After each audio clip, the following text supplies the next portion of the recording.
Hello students, welcome to the physics research centre 2.0। और आज के इस वीडियो में हम पढ़ने वाले हैं रेखीय आवर्धन। ठीक ना, ये रेखीय आवर्धन क्या है तो आपको मैंने रे डायग्राम भी बताया था, प्रूफ भी आया। मिरर दर्पण का जो सूत्र था 1/f = 1/v + 1/u, ये दोनों वीडियो आप देख चुके होंगे।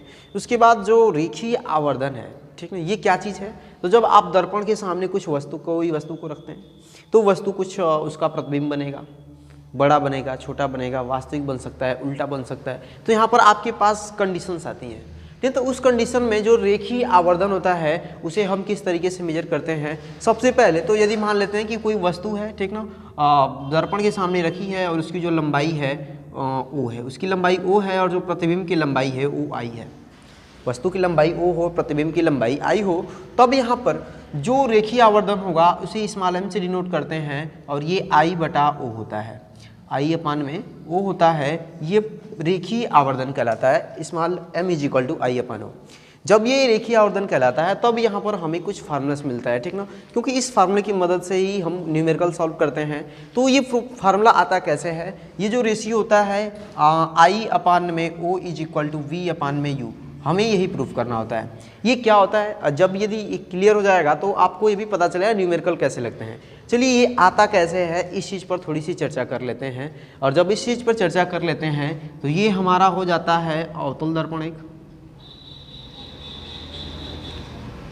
ये हमारा अवतल दर्पण हो गया, ये इसका प्रिंसिपल एक्सिस मुख्य अक्ष हो गया, ये बिंदु P हो गया, फोकस F हो गया, वक्रता केंद्र C हो गया, ठीक है। अब यदि वस्तु को हम कहीं यहाँ पर रख देते हैं, जब वस्तु को कहीं यहाँ पर रख देते हैं तो इससे जो आने वाली किरणें होती हैं मुख्य अक्ष के समांतर होती हैं और फोकस से होकर निकल जाती हैं। दूसरी जो किरण वक्रता केंद्र को जाती है, दर्पण से परावर्तन के पश्चात इसी बिंदु से वापस आ जाती है। जो अगली किरण है, जो अगली रे है, जो यहाँ से जाती है, इसके पोल से टकराती है, टकराने के पश्चात इस बिंदु से निकल जाती है, यहाँ से निकल जाती है। अब इन्होंने इस बिंदु को इस पॉइंट पे कट कर दिया और यहाँ पर जब यहाँ पर कट किया है तो प्रतिबिंब यहाँ पर बन जाएगा।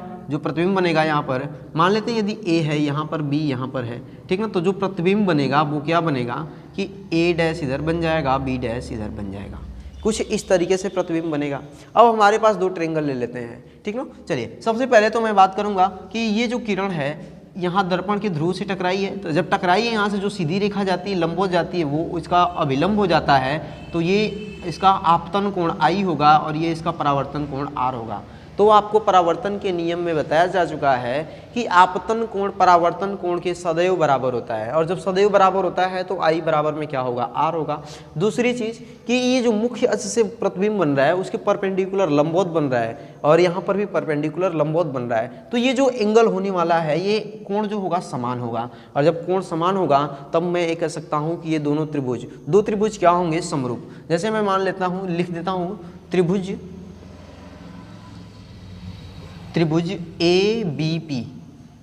ABP में, और जो दूसरा तथा त्रिभुज A'-B' में, A'-B' में, ठीक ना, A'-B' और P में। इन दोनों में देखते हैं तो आपको ये वाला एंगल मिल चुका है, कोण APB मिल गया बराबर, ठीक ना। यहाँ पे लिख भी दूँ कोण APB = कोण B'-PA, ठीक ना, कोण B'-PA,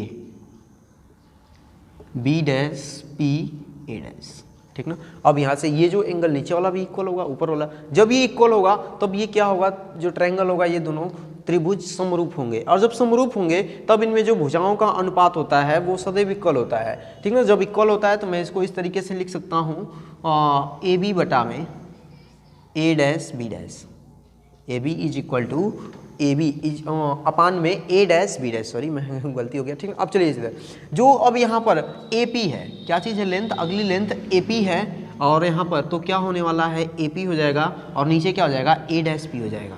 क्या हो जाएगा, A'-P। अब समझिएगा इधर ध्यान से कि यहाँ से जब वस्तु रखी गई है तो ये दूरी इसकी क्या कहलाती है, वस्तु की दूरी, जिसे हम स्मॉल u से डिनोट करते हैं। यहाँ से ये प्रतिबिंब है तो ये दर्पण के ध्रुव से जो दूरी होगी ये स्मॉल v होगी, ये दूरी होगी, ठीक ना। आपको थोड़ा सा एक चीज़ और भी रिमेंबर करना है, याद रखना है कि क्या होगा, ठीक ना, जब यदि एक्सिस, जैसे मान चलिए इसको हम किसी एक्सिस पर रख देते हैं, जैसे ये x अक्ष हो गया, ये y अक्ष हो गया, इधर जाएंगे, सॉरी ये वाई एक्सिस और ये एक्स एक्सिस। तो यहाँ पर ये एक्स निगेटिव होगा, ये वाई निगेटिव होगा। अर्थात जब यदि वस्तु कहीं नीचे की तरफ बनती है तो जब नीचे की तरफ जाते हैं तो ये निगेटिव होता है। क्या होता है? निगेटिव। और जब ऊपर की तरफ बढ़ते हैं तो ये पॉजिटिव होता है, इधर भी पॉजिटिव होता है। ठीक है। अब चलिए, जब ये अब यहाँ पर वस्तुओं की हम रखने, तो जो ए बी है, ए बी ये वस्तु की लंबाई है, तो इसे मैं ओ ले लेता हूँ, और ए डैश बी डैश जो वस्तु की लंबाई है वो आई हो जाती है। देन आफ्टर जो ए पी है ये वस्तु से प्रतिबिंब और वस्तु की दूरी है दर्पण के ध्रुव तक। तो ए पी कितना हो जाएगा? यू हो जाएगा, और नीचे अपान में कितना हो जाएगा? ए डैश पी। ए डैश पी ये वस्तु के प्रतिबिंब की दूरी है वी। तो यहाँ पर जो हमें रिलेशन मिला ये आई अपान में O is equal to U upon में वी। ठीक ना, ये हमारा रिलेशन हो जाता है। ठीक ना। अब समझिएगा, यदि सिंबल की बात आती है तब यहाँ पर क्या होगा कि जब ये दूरी नीचे बढ़ेगी तो नीचे की तरफ ऋणात्मक एक्स अक्ष होता है। ठीक ना, इधर ऋणात्मक एक्स अक्ष के नीचे है, तब ये दूरी निगेटिव होती है। तब यहाँ पर फार्मूला में हम ये भी इसको हम पहले उल्टा कर देते हैं। ठीक ना, जैसे अंश को हर में बदल दें तो आई अपान में ओ हो जाता है, इधर वी अपान में यू हो जाता है। ये हमारा फार्मूला जाता है। देन आफ्टर यदि जब नीचे की तरफ वस्तु बनती है तब ये जो लीनियर मोमेंट लीनियर मैग्निफिकेशन रेखीय आवर्धन होता है माइनस आता है। ठीक है। तो आई होप कि आपको ये चीज़ समझ में आ गया होगा। अब यहाँ पर कुछ कंडीशंस हैं कि वस्तु बड़ी बनती है तब क्या रेखीय आवर्धन होगा, वस्तु छोटी बनती है तब क्या रेखीय आवर्धन होगा, यदि वस्तु उल्टा बनती है तब क्या रेखीय आवर्धन होगा, सीधा बनती है तब क्या रेखीय आवर्धन होगा। चलिए समझते हैं उस चीज़ को। चलिए यहाँ पर जो कंडीशन है उसे देखते हैं। पहली जो कंडीशन आती है, यदि रेखीय आवर्धन है, एम का मान पॉजिटिव होता है तब क्या कंडीशन होती है, जब नेगेटिव होता है तब क्या कंडीशन आती है, और जब मॉड ऑफ एम की जो वैल्यू होती है एक से ज़्यादा होती है तब क्या कंडीशन होती है, और जब एक से कम होती है तब क्या वस्तु की कंडीशन होती है। ठीक ना। तो सबसे पहले यदि पॉजिटिव होगा, यम क्या होगा? पॉजिटिव होगा, तब यहाँ पर हमारे पास क्या शर्तें बन रही हैं बताइए। यम आई अपान में क्या बनता है? ओ बनेगा, आई अपान में ओ। अर्थात जो इधर वी अपान में यू है ये कैसा होगा? माइनस तो होगा नहीं, क्योंकि माइनस होगा तो निगेटिव हो जाता है। तो जब ये प्लस होगा, आई अपान में ए O is equal to V upon में यू, यदि ये प्लस होता है तो वस्तु का जो प्रतिबिंब होगा कैसा होगा? आभासी एवं सीधा होगा, आभासी एवं सीधा होगा।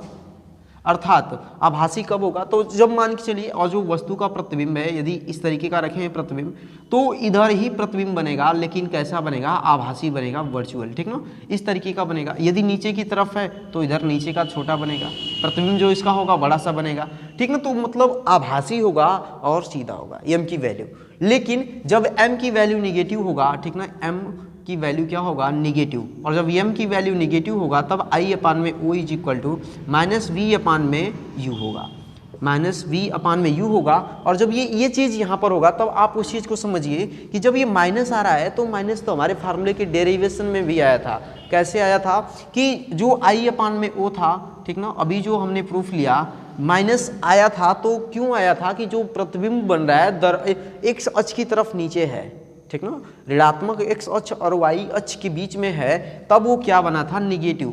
तो अर्थात अब जो प्रतिबिंब बना था वो उल्टा भी बना था। कैसा बना था? उल्टा था और वास्तविक था। ठीक ना, तो जब रेखीय तो प्रतिबिंब वास्तविक तथा उल्टा बना था। ठीक ना, वास्तविक कहने का मतलब जब ये उल्टा होगा तो वस्तु को यदि हम ऐसे रखते हैं तो प्रतिबिंब ऐसे बनेगा, यदि वस्तु ऐसे है तो प्रतिबिंब इसका कैसा बनेगा? उल्टा बनेगा। ठीक ना, तो ये चीज़ आपको समझ में आ गई होगी। यदि आवर्धन का मान धनात्मक आता है तो प्रतिबिंब आभासी एवं सीधा होगा, यदि आवर्धन का मान नेगेटिव आता है तो प्रतिबिंब वास्तविक तथा उल्टा होगा। अब चलते हैं हम अपने नेक्स्ट कंडीशन पर कि यदि m का मान 1 से ज़्यादा हो, m का मान 1 से क्या हो? ज़्यादा हो, अर्थात m इज इक्वल टू क्या होता है? आई अपान में o होता है। और यहाँ पर यम नेगेटिव पॉजिटिव, तो इसलिए यहाँ पर मॉड लगाया है कि मॉड एक ऐसी मशीन है ना कि उसमें आप माइनस डालिए चाहे प्लस, हमेशा प्लस आता है। ठीक ना, तो यहाँ पर हम मॉड एम की वैल्यू लेंगे। ठीक ना, तो एम की जो वैल्यू है 1 से ज़्यादा है, और जब 1 से ज़्यादा है यहाँ पर इसको मैं ऐसे लिख देता हूँ, 1 से ज़्यादा है तो आई अपान में ओ हो जाएगा। आई अपान में क्या हो जाएगा? ओ हो जाएगा ग्रेटर देन 1। और तो दोनों पक्षों में ओ से गुणा करा दीजिए तो आई ग्रेटर देन ओ हो जाएगा।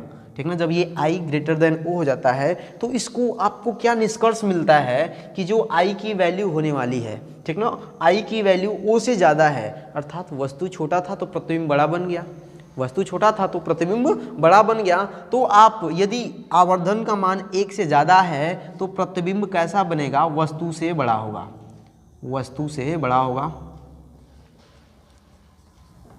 ठीक ना, वस्तु से बड़ा होगा यदि 1 से ज़्यादा होगा तब। यदि आवर्धन का जो मान है 1 से कम रहता है, ठीक ना, एक यदि m लेस देन 1, जब m लेस देन 1 रहता है तो m की जो वैल्यू है उसे फिर पुट कर दीजिए i अपान में o, ठीक ना, और जब आप i अपान में o पुट करते हैं ग्रेटर देन 1, फिर से o से मल्टीप्लाई कर दीजिए तो यहाँ पर i लेस देन o आता है, ठीक ना, i क्या है, sorry i less than o, ठीक ना। तो o से क्या है कि i का मान छोटा है, तो i का मान छोटा कब होगा, जब प्रतिबिंब छोटा बनेगा, ठीक ना, जब प्रतिबिंब छोटा बनेगा तब यहाँ पर मैं कहूँगा कि वस्तु से छोटा प्रतिबिंब बनता है, वस्तु से छोटा प्रतिबिंब बनता है। किसका बनता है, जब रेखीय आवर्धन का मान 1 से कम होता है, 1 से कम होता है। जब 1 से ज़्यादा रहेगा तो प्रतिबिंब बड़ा सा बनेगा। जब यदि आवर्धन का मान निगेटिव रहता है तो प्रतिबिंब वास्तविक और उल्टा बनता है। यदि m का मान पॉजिटिव रहता है तो प्रतिबिंब आभासी एवं सीधा बनता है। तो आई होप कि आपको ये कंडीशन समझ में आया होगा। यहाँ पर एक न्यूमेरिकल्स है, चलिए उसको हम लगाते हैं। चलिए यहाँ पर एक प्रश्न दिया गया है कि एक अवतल दर्पण की फोकस दूरी 10 सेंटीमीटर है, इसके सामने 15 सेंटीमीटर दूरी पर एक वस्तु रखी है, बनने वाले प्रतिबिंब की प्रकृति, स्थिति तथा आवर्धन ज्ञात कीजिए। तो आप करेंगे क्या, आपको अवतल दर्पण में मैं बता चुका हूँ कि जो u का मान होता है वो भी निगेटिव होता है, u का मान निगेटिव होता है, v का मान भी निगेटिव होता है और f का मान भी क्या होता है, निगेटिव होता है। जब इन तीनों का मान निगेटिव होता है तो हम वैल्यू पुट करते हैं, और जब सबसे पहले वैल्यू पुट करते हैं तो f बराबर में क्या दिया है, माइनस में 10 सेंटीमीटर, f बराबर माइनस में 10 सेंटीमीटर होगा। उसके बाद जो u होगा स्मॉल u माइनस में 15 सेंटीमीटर होगा, माइनस में 15 सेंटीमीटर।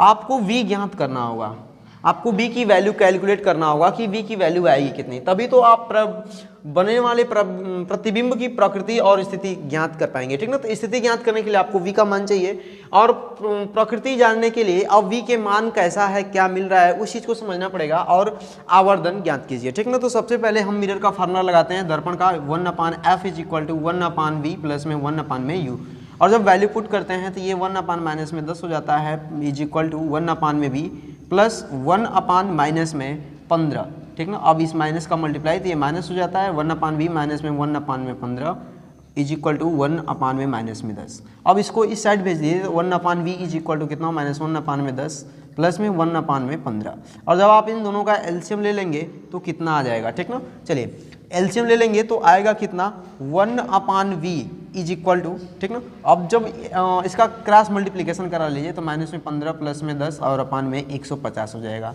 और इसको क्या कर देंगे, सब्ट्रैक्ट कर दें तो माइनस में 50 अपान में 150 आ जाएगा 1/v इज इक्वल टू, ठीक ना। अब यहाँ पर जो आएगा, जो v की वैल्यू आएगा कितना हो जाएगा, माइनस में 150 और अपान में 5 आएगा, और इसे हम कट कर देते हैं तो v is equal to minus में 30 सेंटीमीटर आ जाता है, ठीक ना। अब ये माइनस में 30 सेंटीमीटर क्या डिनोट करता है कि जो v का मान है वो निगेटिव है, तो UVF जो अवतल दर्पण के तीनों का मान निगेटिव होता है। अब यहाँ पे v का भी मान निगेटिव आ गया, और जब v का मान निगेटिव आ चुका है तो प्रतिबिंब कैसा होगा, वास्तविक होगा और उल्टा होगा, ठीक ना। सबसे पहले हम प्रतिबिंब आवर्धन को ज्ञात करते हैं कि आवर्धन क्या होगा, तो आवर्धन m is equal to formula होता है I/o, I/o is equal to v/u।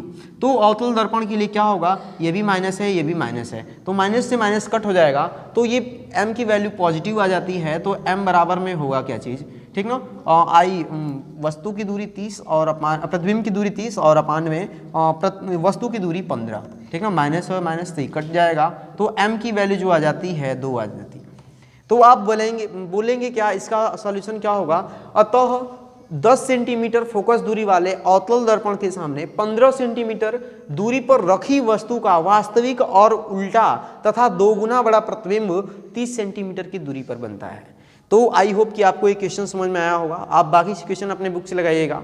मिलते हैं किसी नेक्स्ट वीडियो में। जय हिंद।